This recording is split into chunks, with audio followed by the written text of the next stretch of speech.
जो लोग अब भी बीपीसीएल खरीदेंगे उन्हें डिविडेंड मिलेगा। यानी कि अब आज कल परसों आप जब भी बीपीसीएल खरीदना चाहते हैं, ऐसा मत सोचिए कि आपने कल तक नहीं खरीदा तो आप डिविडेंड के लिए एलिजिबल नहीं है। डिविडेंड मिलेगा, लेकिन एक चीज ध्यान रखिए, अब जो डिविडेंड के नियम बदल गए। अब जो आपके पास डिविडेंड आएगा, आपकी जो भी इनकम टैक्स स्लैब है उसके मुताबिक डिविडेंड पर टैक्स लगेगा।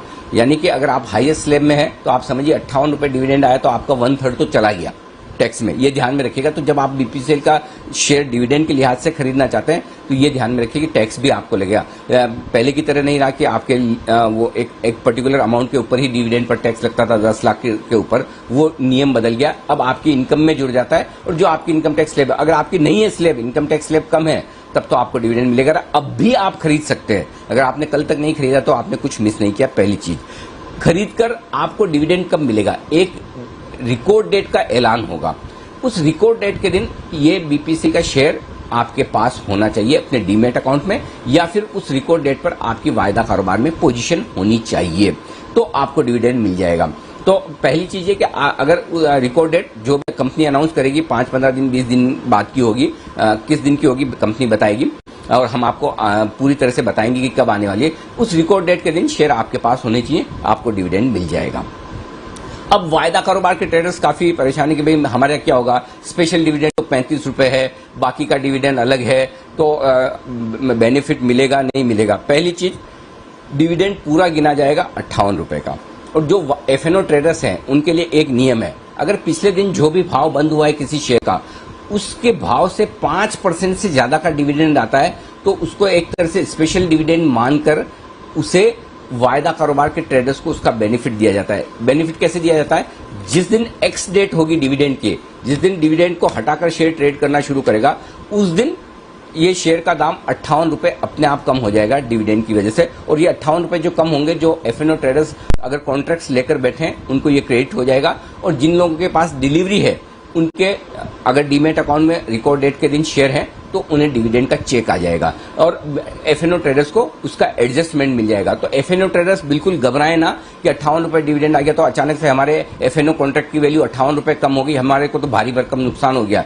ऐसा नहीं है, उल्टा नुकसान शॉर्ट सेलर्स को है, जिन लोगों ने ये उम्मीद में शॉर्ट करके रखा है कि डिविडेंड बड़ा नहीं आएगा और उसके ऊपर नतीजे और भी दमदार है। रिजल्ट देखिए, रिजल्ट तो तोड़फोड़ है, मतलब रिजल्ट भी और साथ ही डिविडेंड भी। तो उस लिहाज से बीपीसीएल एक शॉर्ट कवरिंग का कैंडिडेट पूरा बनता है। अब आपको क्या करना है? अगर आप शॉर्ट टर्म ट्रेडर हैं, एफएनओ ट्रेडर्स हैं, आपको आज के उछाल में प्रॉफिट बुक करना चाहिए। और क्यों करना चाहिए वो मैं बता दूं। ये ट्रेडर्स के लिए राय है क्यों करना चाहिए, क्योंकि देखिए इस डिविडेंड की उम्मीद में ही 420, 440 से स्टॉक चलता चलता 475 तक आया है और आज और बढ़ेगा। तो डिविडेंड का प्ले, डिविडेंड की स्टोरी इस प्राइस में आ जाएगी। तो डिस इन्वेस्टमेंट के पहले बीपीसीएल में जो एक बड़ा मूव, बड़ा ट्रिगर था, वो अब आपके सामने आ गया। और जब कहते हैं कि जब सामने आ जाए buy on rumour sell on news, तो अब आ जाए तो वहां आपको प्रॉफिट बुक करना चाहिए। प्रॉफिट कहां बुक कर सकते हैं? पहला टारगेट जो मेरा आज के लिए बनता है वो 495 से 505 की रेंज में फ्यूचर्स का बनता है। लगभग उस लेवल तक पहुंचने की संभावना है।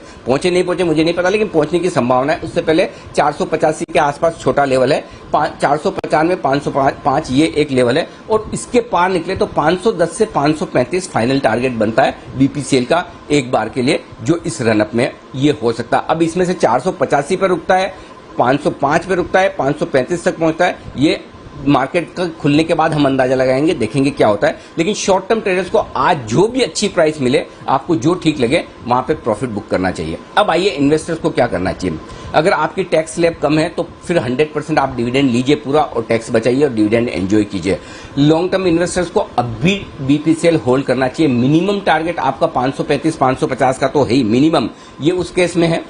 और अगर डाइवेस्टमेंट होता है, एक ही रिस्क है बीपीसीएल में कि डाइवेस्टमेंट ना हो या डिले हो तो स्टॉक नीचे आ सकता है, जिसके संकेत अभी तो बिल्कुल भी नहीं है। तो ऐसी सिचुएशन में अल्टीमेटली बीपीसीएल आपके पास 24 कैरेट गोल्ड है, ये 700-800 रुपए के पहले आपको बेचना नहीं है।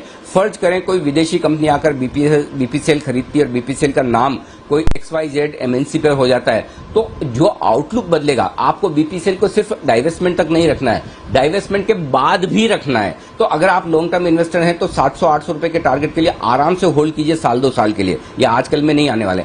शॉर्ट टर्म पोजिशनल इन्वेस्टर्स हैं तो 525-550 के पोजिशनल टारगेट आपके हो सकते हैं। शॉर्ट टर्म ट्रेडर्स को आज प्रॉफिट बुक करना चाहिए और वापस से आप 420-440 की रेंज में आए तब फिर से एंट्री कर लीजिए, या अगर आए तो, नहीं आए तो कोई बात नहीं, आपकी ट्रेडिंग की प्रॉफिट बुक होगी। तो मैंने सब तरह के इन्वेस्टर्स के लिए पूरा सिनेरियो आपके सामने रख लिया दीप। अब आपको अपनी माइंडसेट के हिसाब से, अपने इन्वेस्टमेंट होराइजन के हिसाब से आज डिसीजन लेना है। जी दीप।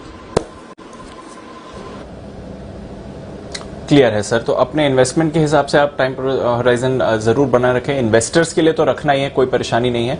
ट्रेडर्स के लिए अनिल जी ने आपको मुनाफा वसूली के लेवल्स बता दिए हैं।